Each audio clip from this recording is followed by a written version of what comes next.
Okay, we are live. Hi, this is William Ramsey. Welcome to William Ramsey Investigates. On today's show, I have a very special guest, a returning guest. This will be our fourth show or interview discussing his books. His name is Jefferson Morley, and he's just published a book, June 7th, 2022. Title of it is Scorpion's Dance, The President, the Spymaster, and Watergate. Our first interview, we discussed James Jesus Angleton in Jefferson's book, The Ghost, The Secret Life of CIA Spymaster, James Jesus Angleton. And then we also talked about Morley v. CIA, my unfinished JFK investigation that went all the way up and involved Brett Kavanaugh. Very interesting. And then also Our Man in Mexico, Winston Scott, and the Hidden History of the CIA, another fascinating book. But he has two other books, CIA and JFK, The Secret Assassination Files. And then in 2012, he published Snowstorm in August, Washington City, Francis Scott Key, and the Forgotten Race Riot of 1835. And he was a former world news editor at Washington Post for 15 years. He's also the editor of Deep States, or at the deepstateblog.org, which monitors the world's intelligence agencies. And you can see his information about the JFK assassination at jfkfacts.org. And his website is his full name, Jefferson Morley, Morley.com. But again, we're going to talk about this just published, very fascinating book about Watergate and some of the characters involved, titled again, Scorpion's Dance, The President, the Spymaster, and Watergate with Jefferson Morley. So Jefferson, welcome back to the show. Thanks for having me, William. Thanks for that awesome comprehensive introduction. I try to be clear. I'll put the links into our earlier interviews too, so people can, if they're done listening to this, they can go back and listen to our other talks about your books. But maybe for people who didn't hear those earlier interviews, you can just kind of talk about your book writing career and what led you to Scorpion's Dance. Yeah, well, actually, I'm glad that you mentioned the other books, because this book is really the third in a trilogy of spies. Our Man in Mexico is the first in the trilogy, the story of Winston Scott, the CIA's top man in Mexico in the 1960s.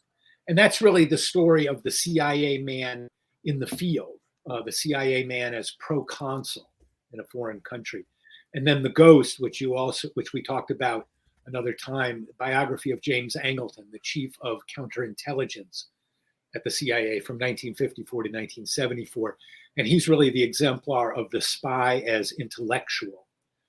And then this third volume, Scorpion's Dance, really focuses on Richard Helms, the director of the CIA, and he is the model of the spy as bureaucrat. So my three CIA books each show different dimensions of the CIA, and they all take place in roughly the same time period, the early Cold War from 1945 to 1975. And in addition, these three men, Win Scott, Jim Angleton, and Dick Helms, were all friends as well as colleagues. They had come together in the Office of Strategic Services, the wartime intelligence agency during World War II, and they worked together for the rest of their lives. So really, the books as a whole are a comprehensive look at the rise of the CIA in its first 25 years or so of existence. So that's kind of the setting for all the series of books. Now, Scorpion's Dance tells a very particular story, and not just about the CIA. Scorpion's Dance tells the story of the long and twisted relationship between Richard Helms, the 8th director of the CIA, and Richard Nixon, the 35th president. And as I show in the book, these men had a relationship a long, long time before the Watergate burglary ever happened. And I really thought when I set out to write this book that backstory was really important, that you couldn't understand the Watergate burglary without understanding how Nixon and Helms had come to work together and how far back they went and the secrets that they shared. And so as a result, the book starts in 1956 when the two men meet for the first time. Nixon is vice president, and Helms is a senior CIA official who comes to brief the vice president about his forthcoming trip to Hungary.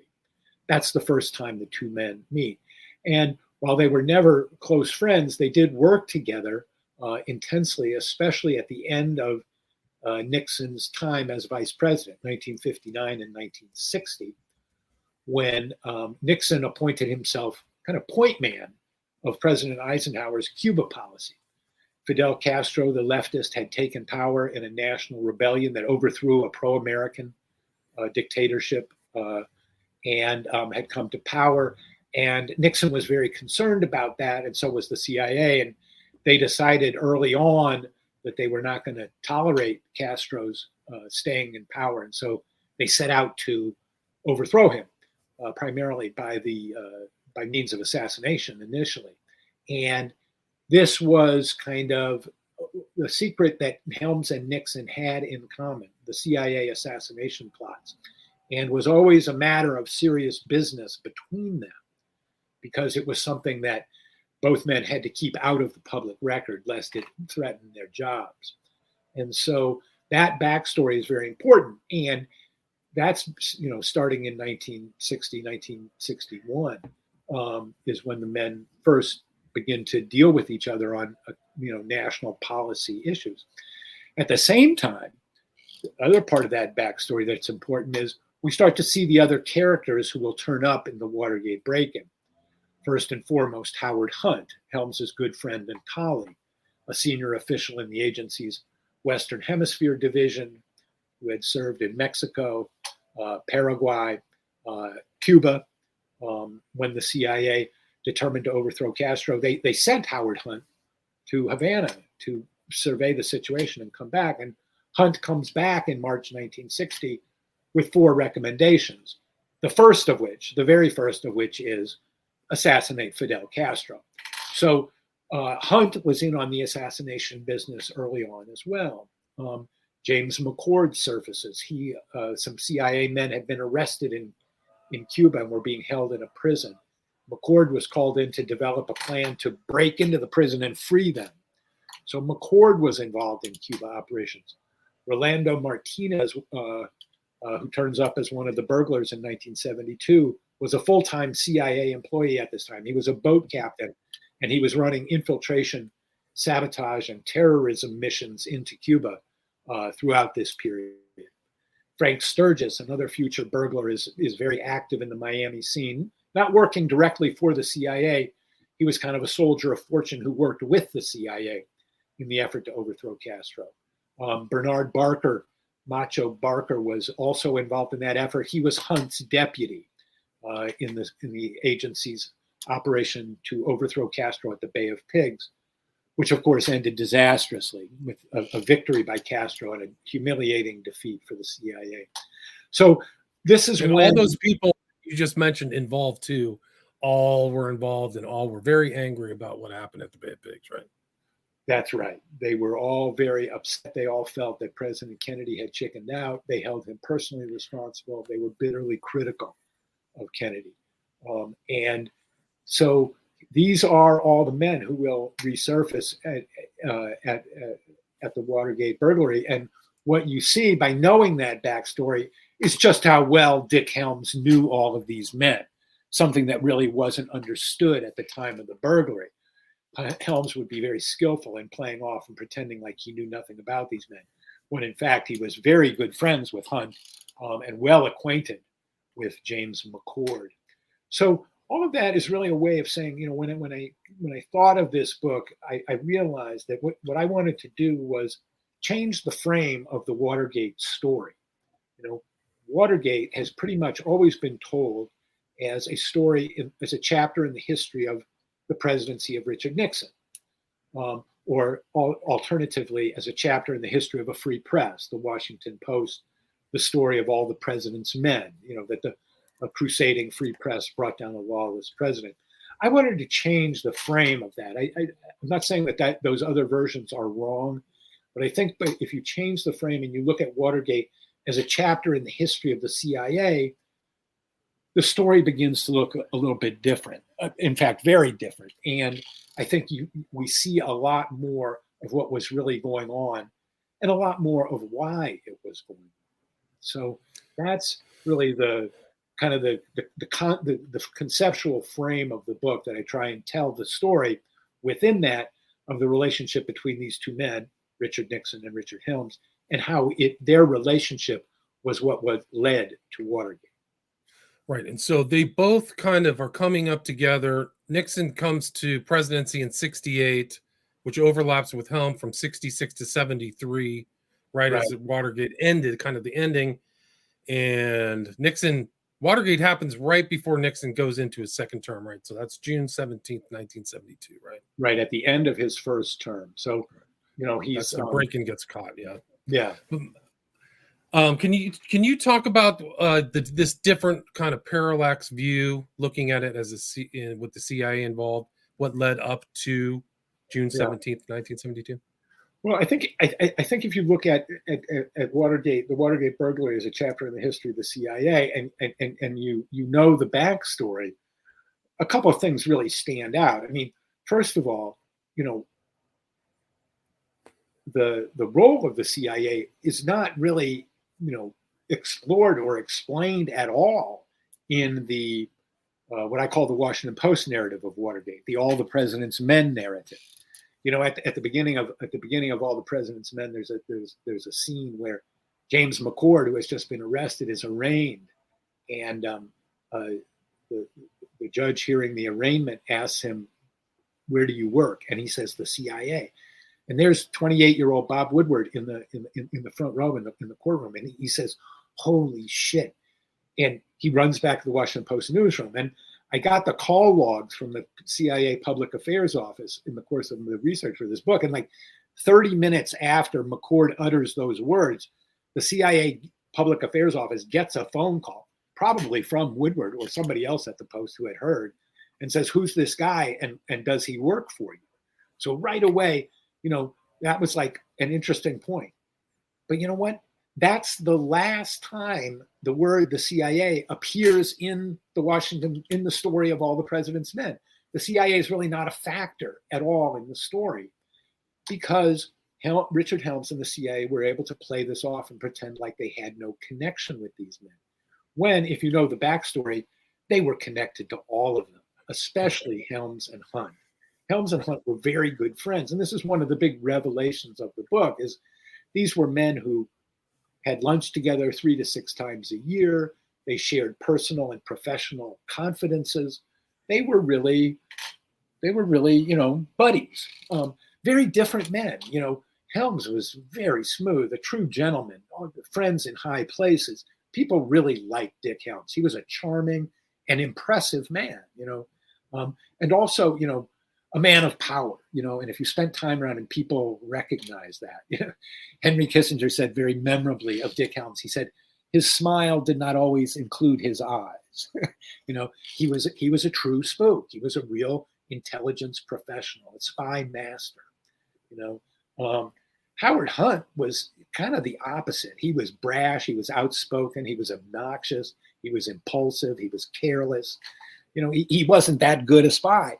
But for some reason, Dick Helms really liked Howard Hunt. He really just, he tolerated his excesses and his failures. And it was Hunt was the head of the Mexico branch prior to Win Scott too, right? So that's right. Hunt had opened the CIA's first station in Mexico City in the early 1950s, and had hired a precocious kid out of Yale named William F. Buckley as his sidekick. And so William F. Buckley, also a right-winger like Hunt himself, starts out in the spy business and works for Hunt for a year, and the two men become friends for life. So that was another part of how I got the story, was I was able to get access to the correspondence between Buckley and Hunt, which went back to the 1950s. And, Hunt really confided in Buckley. They were both conservative politically, so they shared that. They had kids who were the same age, so that Buckley was godfather to one of Hunt's kids. And so through that correspondence, I was really able to get a glimpse of who Howard Hunt really was, and his history in the agency, and his history as an operator and a conservative, which was an important part of the story. Also, Helms had a history with James McCord. McCord was a senior official in what's called the Office of Security. The Office of Security is like the CIA's internal police force. They vet employees, they secure agency property, they keep agency officials and agents safe. So it's a very important function in a clandestine service. And Helms really relied on McCord, especially in the 1960s when the CIA felt threatened by possible violence from the anti-war movement, from critics. McCord was put in charge of hardening CIA facilities in the late 1960s as the anti-war movement starts to turn violent. When President Nixon visited CIA headquarters early on in his first term in 1969, Helms put McCord in charge of the security arrangements, a major assignment, making sure that the president's safe. And Helms thought that McCord had done a good job in that. So, that was another tie to the burglars that Helms had. And, Helms always said, I didn't know much about Hunt's work for the White House.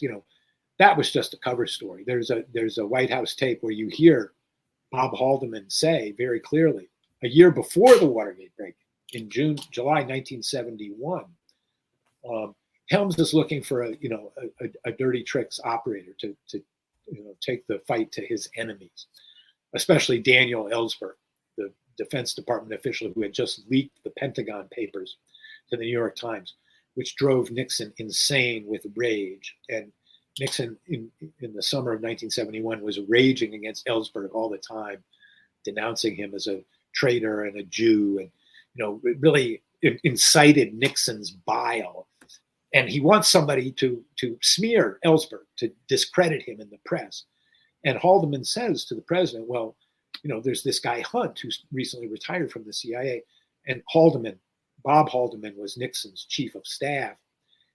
And he says to Nixon, well, Hunt says I'm talking about Hunt. Helms says he's quiet, ruthless, and careful.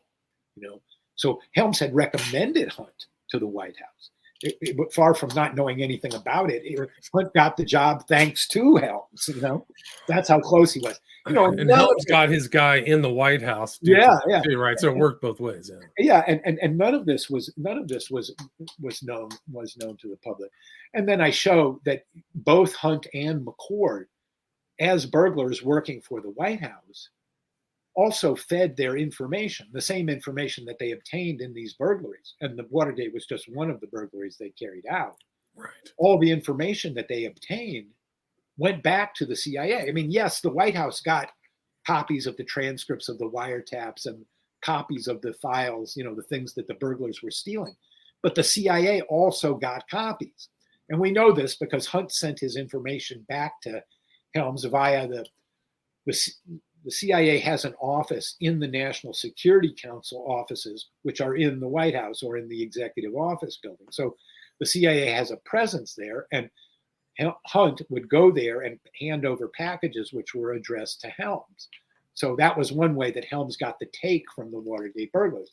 And McCord took the information that he had obtained home, where he shared it with a man named Pennington, who was a CIA source who kept a big archive of sensitive information about possible subversives. So McCord also fed the CIA with the information that the burglars had obtained. So this was part of the subterranean relationship. And so in the myth of Watergate that we get in All the President's Men say, the president is lawless, and he has these burglars working for him, and all the president's men cover up what the burglars were doing. But that really misses that the burglars were not a White House project. They were a joint CIA White House project. Both parties were benefiting from this arrangement, especially Dick Helms. So, right. And there's much more to the story than just burglaring the DNC too, right? Yes, right. It's, Frank Sturgis told the FBI that he had participated in 7 different burglaries targeting Chilean government officials and offices in New York and Washington. Chile was a target at the time because it had a leftist government led by Salvador Allende, and they were pro-Cuba. They weren't communist. It was still a free country, but it was very leftist. And Nixon and Helms and Kissinger, they hated that, and they were out to overthrow Allende from day one. So those missions of the Watergate burglars were aimed at, advancing, Nixon's policy of hostility towards this government. So Allende, I think that was like the first September 11th too. Yes. September 11th, 73 was when he was overthrown Was when in a very yeah. brutal way fashion. Yeah. So Yeah. but So that's all happening in the background of that's all left out in the stand, like you said, all the President's Men standard narrative. Those nuances are left out. yeah. No, you really don't see the hidden hand of the CIA, but it was quite important because it determined, how Nixon and Helms responded. Nixon, understandably, since Helms had given him the burglars, right? 6 out of the 7 burglars had connections to the CIA. Without Helms, Nixon would have had no burglars. The only burglar who wasn't connected to the CIA was Gordon Liddy, the former FBI agent. Otherwise, this was really more of a CIA operation than anything, especially since they were getting the take. But no, very little of this was known at the time. And Helms very cleverly distanced himself from the whole thing and put out the word, the CIA put out the word that these men were retirees and we've had no dealings with them since their retirement 2 years before, and that was just a pure lie. It was a cover story to cover up a much deeper and more collaborative relationship, which was, continuing right up through the day of the burglary. And in fact, there's a very in the book I tell the story. I found the tape. There's a tape of Nixon and Helms talking on the night of June 16th, 1972, just hours before the burglary takes place. And it's a pretty ordinary phone call, but the relationship between the two men, you can hear, is pretty friendly. Nixon and Helms, for all their differences, and they did have a lot of differences, were actually a pretty good team. They were working together. They were partners in power by the end of Nixon's first term. So that too was something that wasn't really known. So we see the book in Scorpion's Dance. You really see the hidden hand of the CIA in the Watergate affair, how it shaped the events that led to Watergate and how it shaped the cover-up that followed, the investigation of Nixon, and eventually Nixon's fall. Nixon's fall. I like this picture because when you made that statement about Helms's eyes, this is the two scorpions dancing, and you can kind of see maybe some features of Helms's face, the smile, but also the eyes. Yeah, Helms had a way of smiling and baring his teeth that was like both friendly but a little aggressive. Yeah, it looks kind of serpentine or like something like I still have venom. So Dick Helms was a fascinating character. Each of the men who I wrote about in my trilogy of spies were very interesting and distinctive characters. Win Scott was a bluff, charismatic American, complex love life, had three wives, lots of children and stepchildren. He was actually a good father. He was an interesting character, wrote poetry in his spare time. Jim Angleton was a fascinating character, the chief of counterintelligence and the man I depict in The Ghost, a brilliant, creative mind, but also paranoid and alcoholic, a genius and a fool, very interesting man.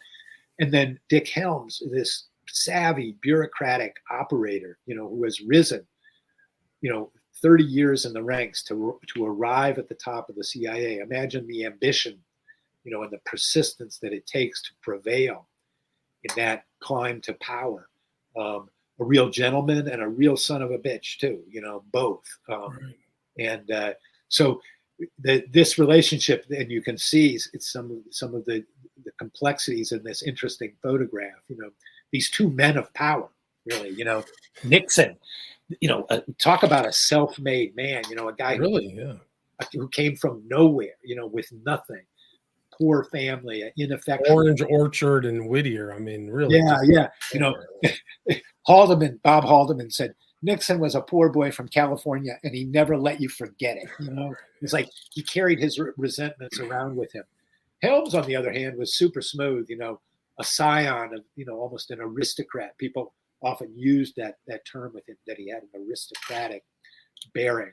So very, very different from Nixon culturally and socially, but important to note, not politically. while they were very different types, East Coast, West Coast, elite, populist, that sort of thing, politically they were very much in tune. Nixon Conservatives, was conservative, hardline, anti-communist, pro-war, and so they had that in common, and that was why they could be, why they could work together for 4 years, despite the fact that Nixon would grumble about Helms a lot, mostly just his kind of inbred resentment of East Coast types and all that, Yeah, like the Brahmin class. So I think you wrote that he was on the main line, like this wealthiest part of Philadelphia, right? Yeah. He grew up on the main line. His father was a big corporate executive at the Aluminum Corporation of America, and his grandfather was an international banker. He went to boarding school in Switzerland, so right. He really had some, what they used to call breeding. Right. And I think he went to that school. There was a lot of important people he went to school with. I forgot who it was, but Holmes was at the. Well, the most important one probably. He went to this boarding school in Switzerland called Le Rosey, and another student at that school, not at the same time when Helms was there, was the Shah of Iran.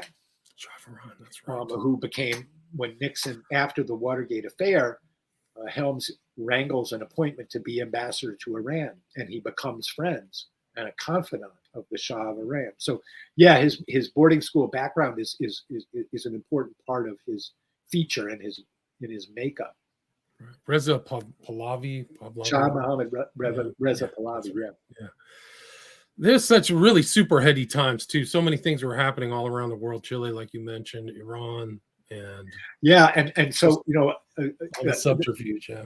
Right, and remember, both of these men, Nixon coming to power in January 1969, and Helms having been CIA director already for 2 years, these men are at the center of that hurricane, that cultural cataclysm called the Vietnam War. Nixon does not want to escalate the war. He does not want to negotiate an end to it. Opposition to the war is rising. The belief in Washington is spreading that even among the super hawks, we just can't win this war. We assume that because we have the world's most powerful military, and there's a bunch of tiny Japanese guys fighting in their pajamas, we assume that we're going to win. We've always assumed that, but you know what? We can't beat these guys, and that was a very tough thing for the American elite to accept, that the United States couldn't prevail with force of arms over these people. And yet as the war dragged on and more boys were killed, it was like people started to realize it was really true.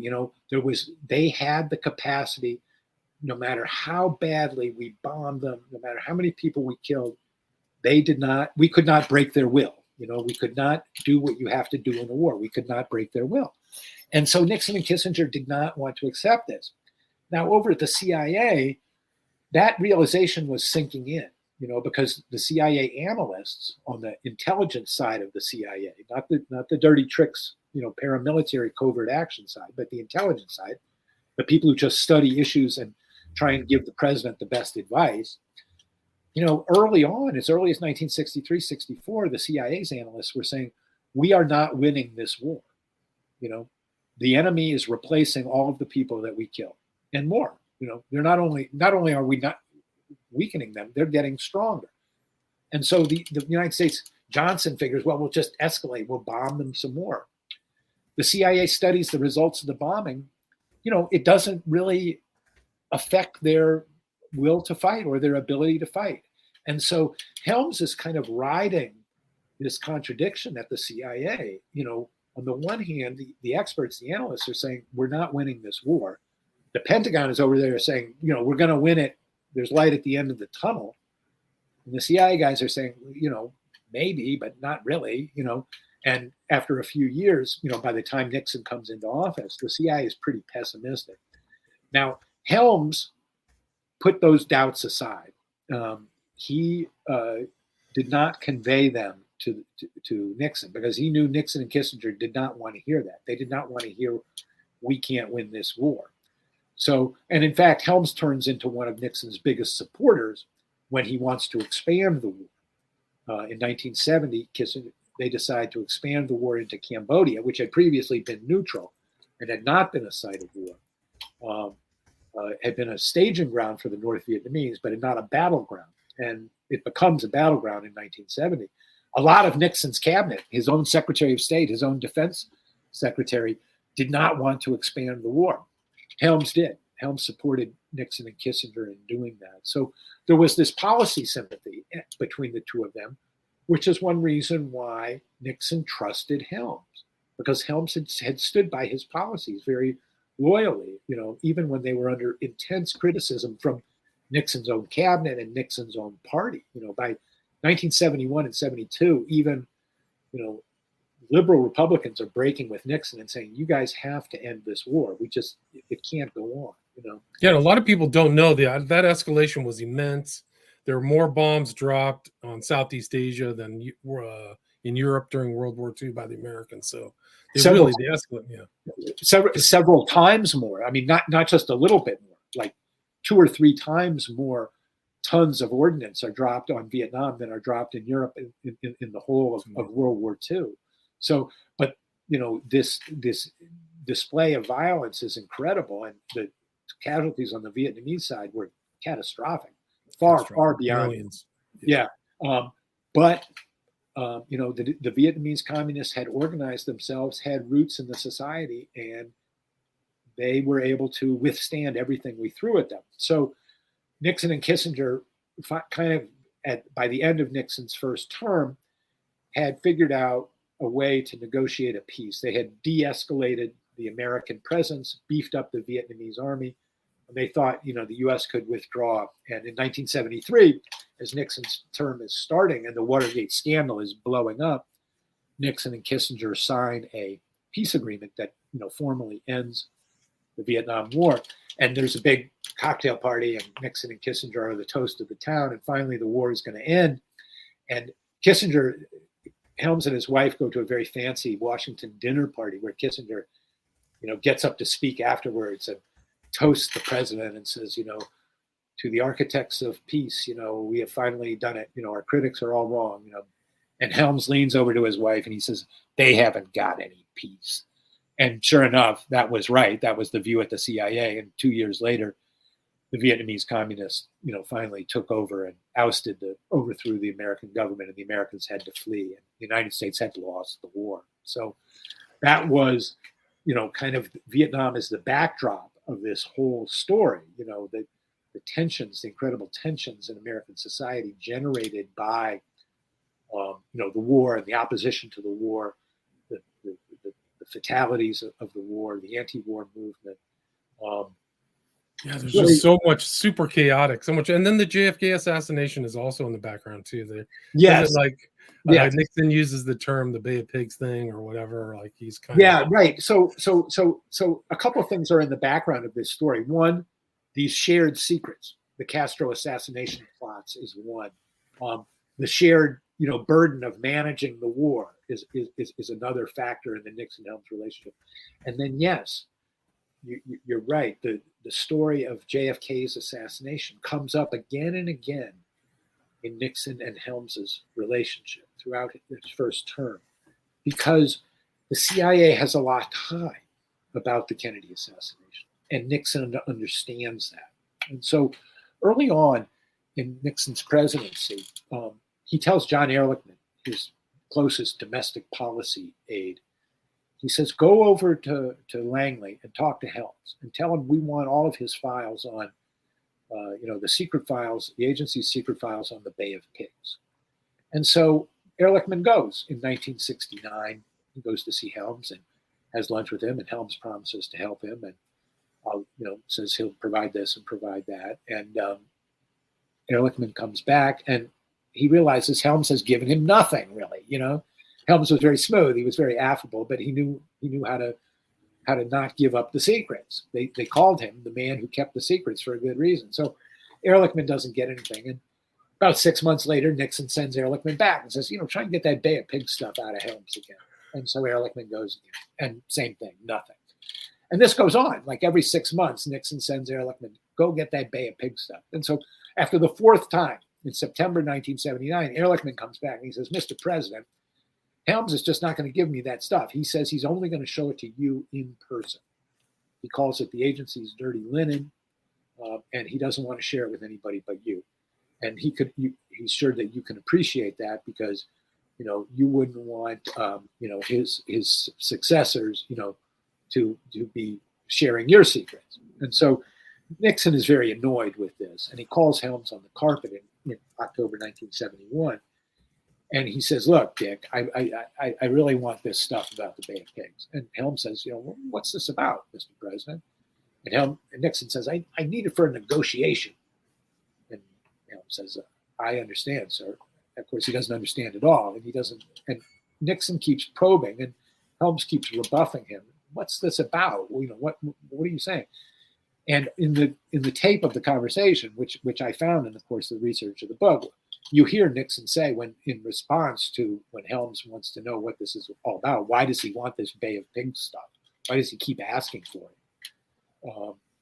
Nixon says, the Who Shot John angle. The Who Shot John angle, in the circumstances, can only be a reference to JFK's assassination. So when Nixon asked Helms for information about the Bay of Pigs, this tape shows that what he had on his mind was that the Bay of Pigs was somehow related to JFK's assassination. And so this tape confirms something that Bob Haldeman, the chief of staff, said in his memoirs, which was, he said, he and Ehrlichman puzzled over this. What was Nixon getting at? Why did he care about the Bay of Pigs? It wasn't an issue in American politics in 1970. Cuba was a foregone issue. Castro was in power, and the country was totally focused on Vietnam. Nobody cared about Cuba anymore.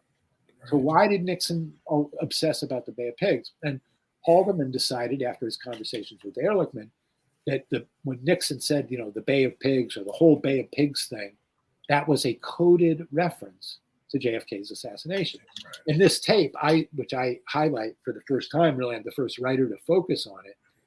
This tape shows that Haldeman was right, that Nixon did have JFK's assassination on his mind when he talked about the whole Bay of Pigs thing. Right. You have a chapter. That's the title of one of the chapters in your book, right? Yeah, the Who Shot John angle. Yeah, and this is important in Watergate because 6 days after the break-in, Nixon and Helms are both in a panic, right? Their men are in jail. Helms's friend Howard Hunt is on the lam, being sought by the FBI for questioning in connection with the burglary. Hunt, I should just say, was not actually in the building when the burglars were arrested. He was in a command post in a hotel across the street. So he wasn't arrested at the scene of the crime, even though he was overseeing the burglary from the command post. So he's a fugitive, and Helms and Nixon are trying to figure out what they're going to do. And so Nixon calls in Haldeman and he says, look, here's what we're going to do. Here's what we're going to do, Bob. We're going to play it tough. Play it tough. That's how they play it. We're going to play it tough. And so he's really kind of gearing himself up to put the squeeze on Helms. He wants Helms to help shut this thing down and make sure that the investigation of the burglars doesn't connect them to the White House.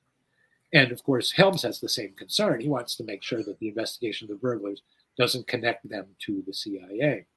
So Nixon tells Haldeman, call Helms in and tell him that if this investigation goes forward, it's going to blow open the whole Bay of Pigs thing.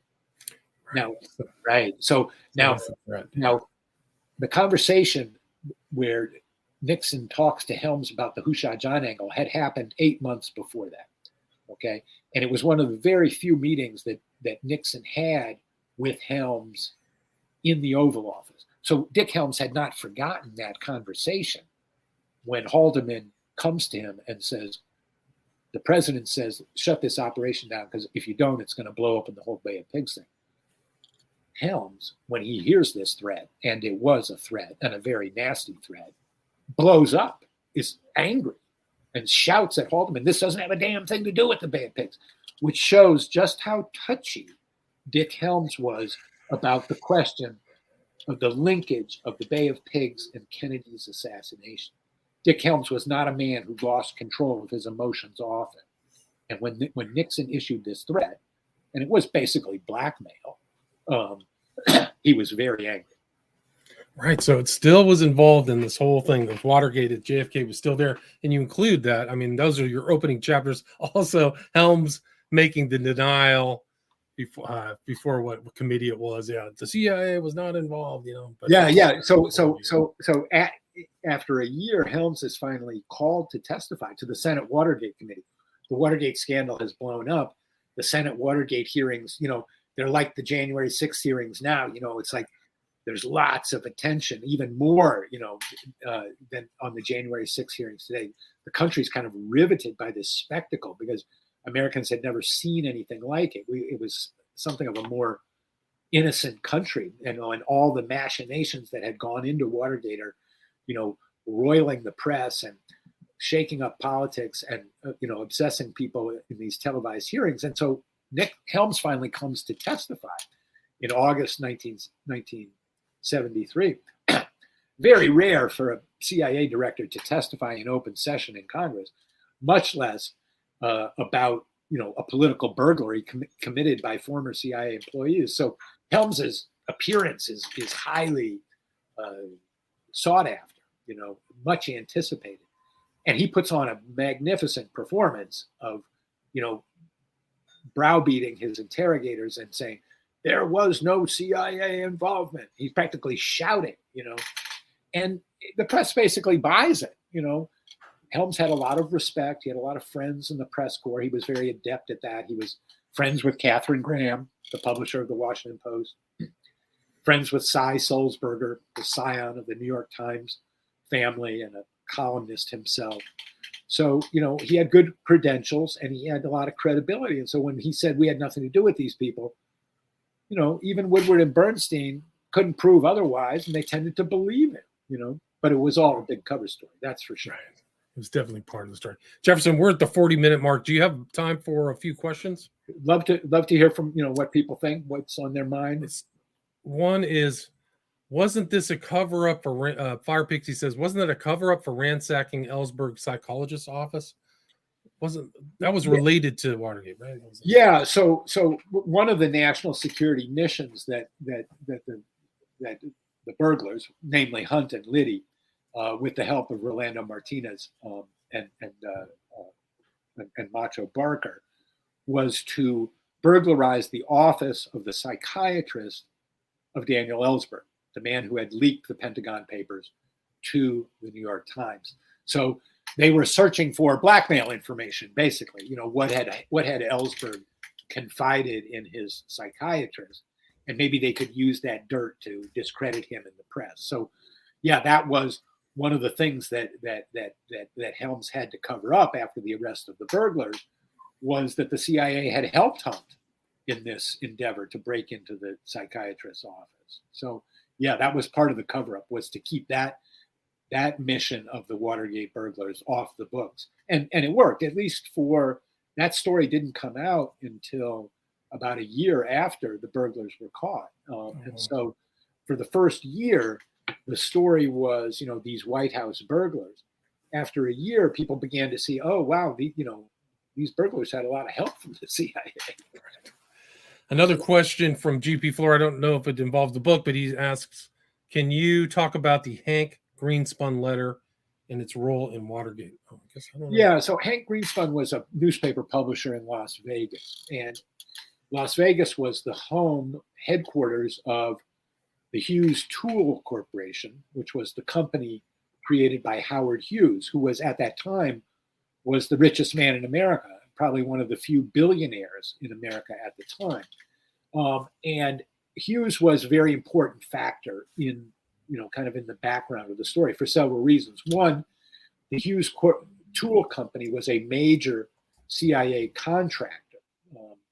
One of the projects that they undertook at this time was a Soviet submarine had sunk in the Pacific, and the CIA came up with the idea of going down and picking up the submarine off the bottom of the Pacific Ocean and bringing it back up and studying its technology and seeing, what kind of nuclear missiles, what kind of engines it had, and all of that. And so the Hughes Corp company was doing that for the CIA. Hughes also had connections to Nixon. Hughes had loaned Nixon money in the 1950s, and Nixon had never repaid the loan, which was a kind of scandal that the Democrats used against Nixon. It was kind of a shady financial deal that Nixon could never explain very well. Why had he taken money from Howard Hughes? And Howard Hughes was also Larry O'Brien, the head of the Democratic National Committee, was also working for Hughes as a consultant and a lobbyist. So, which aroused Nixon's ire. So Greenspun was very interested in Hughes, and the Nixon people were very worried that Greenspun had information that he was going to publish about Hughes and Nixon during the coming 1972 presidential election. And so the burglars want to burglarize Greenspun's office and find out what he's got. There's a difference of opinion about whether that actually ever happened or not, but that was another target. Hank Greenspun, publisher of that newspaper in Las Vegas, was another target of the burglars. Oh, I see. Yeah, good question. And what do you think, John asked, what do you think about Roger Stone's book, Nixon's Secret? Roger Stone, I've met the man. He's a very tricky character to deal with, and he's got his start under Nixon, and shared that slashing hardball style of politics that Stone carried on and used to great effect with President Trump. But, Roger Stone's not the most trustworthy of witnesses. So I was very wary of the things he said because, with a guy like Stone, a lot of these claims are hard to corroborate, and you don't want to just repeat them and find out, that there was nothing to it or that it was twisted or wrong or something. So I was aware of Stone's book and consulted it just because he did figure in the Nixon orbit at that time, but it's not a very reliable source. Gotcha. And what's your take on Fletcher Prudy? I know some people have differing opinions on his analysis. Fletcher Prouty was the chief of Pentagon Special Operations in 1963 and really became known, famous as Colonel X in Oliver Stone's JFK. That character played by Donald Sutherland is based on Fletcher Prouty. I mean, I don't agree with everything Fletcher Prouty ever said in life, but you can't deny he had a very high position in 1963, chief of Pentagon Special Operations. This was not somebody who was unfamiliar with how the Pentagon or American power or secret operations worked in 1963. So, when Prouty was, had a conspiratorial explanation of President Kennedy's assassination, I mean, I think he had enough professional credentials that opinion has to be respected. So that's my take on Fletcher Prouty. And what's your view of Robert Mayhew? I think he was like the Mayhew's an important character lurking in the background of this book because he figures in several of these stories. When back in 1960, when Helms and Nixon are working together on the plans to overthrow Castro, the CIA goes to Mayhew and said, "Look, we want to assassinate Castro. How can we do that?" And Mayhew says, "Well, you got to get in touch with these mafia crime bosses who have dominated the casinos in Havana. First of all, they'll know how to get around and do things in Cuba. And second of all, they'll know how to do things like kill people. So why don't you go work with them?" And so Mayhew makes the introduction between the CIA and the mafia. And that's how the mafia comes to deal with Sam Giancana, the big crime boss of Chicago, and his sidekick, Johnny Rosselli, the big crime boss of Las Vegas. Both of these men were very big in the casino business in Havana before the revolution. So when Castro took power and threw them all out, they had this, big desire for revenge. They'd lost a lot of investment, a lot of money. They wanted to get back in there. And so they were quite willing to help kill Castro. So they never succeeded in doing that. Castro was a smart guy and he had created a powerful security apparatus around him. And they never really got close to Castro. They never got close to killing him. But Mayhew came away with that with an ace in the hole, right? He had helped the CIA on this dirty trick. So when Mayhew gets in trouble with the law in 1962 and in 1967 and again in 1971, he plays this card every time he gets in trouble, and Rosselli does too. And the most important time, which I explain in the book, is in 1971. Rosselli's called before a grand jury in Los Angeles. He's running a crooked card game out there. They were fleecing Hollywood actors. And the FBI was onto this. They couldn't get Rosselli on the many murders he was involved in. So they figured they'd get him on this, running this rigged card game. And they call him to testify. And so he plays the Castro assassination card again. And he tells the White House through his lawyer that if he's called to testify before this grand jury, he's going to talk about how he helped the CIA try to assassinate Castro, knowing full well that if he says something so controversial in the grand jury, it's going to leak immediately, and the CIA is going to have a hell of a public relations problem on its hand. And so Nixon and Helms immediately organize a deal, and they cave into the blackmail. And they tell Rosselli's lawyer, look, Johnny doesn't have to go talk to that grand jury. Just come and talk about this crooked card game to our prosecutors here in Washington. And please don't mention your service to the U.S. government back in 1960 when we were trying to kill Castro. And so Rosselli takes that deal. And so, but there it was. That was a secret that both Helms and Nixon had to keep suppressed because it would have been very dangerous for both of them. So that's how they worked together. And Robert Mayhew, Johnny Rosselli's friend, was in the middle of all of that. So Mayhew's a very important character in the story. It's just chock full of intrigue, that whole era. There's like this background currents and everybody's trying to keep secrets. Really a fascinating book and discussion. Jefferson, what would you like to add? Is there anything I missed before we wrap this up? Well, if people are intrigued by this, I'd urge them to buy the book. I've been enjoying the audiobook version of it. The same actor who read The Ghost, my book about James Angleton, reads this book, and he's got a great voice and great intonation, and he really the performance of the book really brings out some of the drama of the story. So I'm not usually an audiobook guy, but in this case, I enjoyed it. And if you're one of those people who likes to consume your books that way, definitely get the audiobook of this version because it's quite good. John Pruden, right? John Pruden, yeah. Gotcha. Yeah. John Pruden. So there's an audiobook, there's a hardcover, there's a Kindle. And can people buy signed copies from you from your website?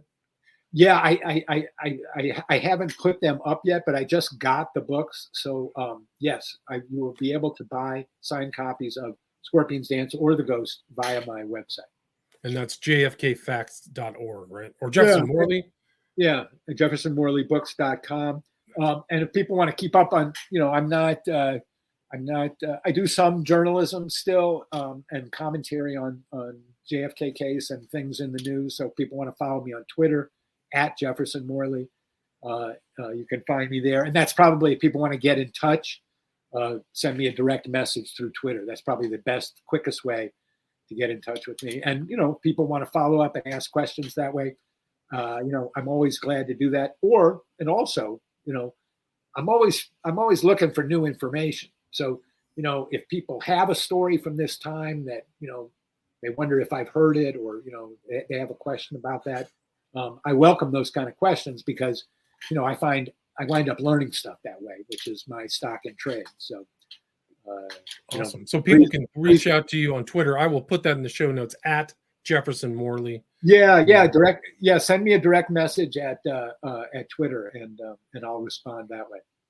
Awesome. Thanks so much for your time, Jefferson. Again, the title of the book is Scorpion's Dance, The President, the Spymaster, and Watergate, just published June 7th, 2022. There is an audiobook, so check that out. Thanks so much for your time. Thank you, William. All right, take care. All right, stay there.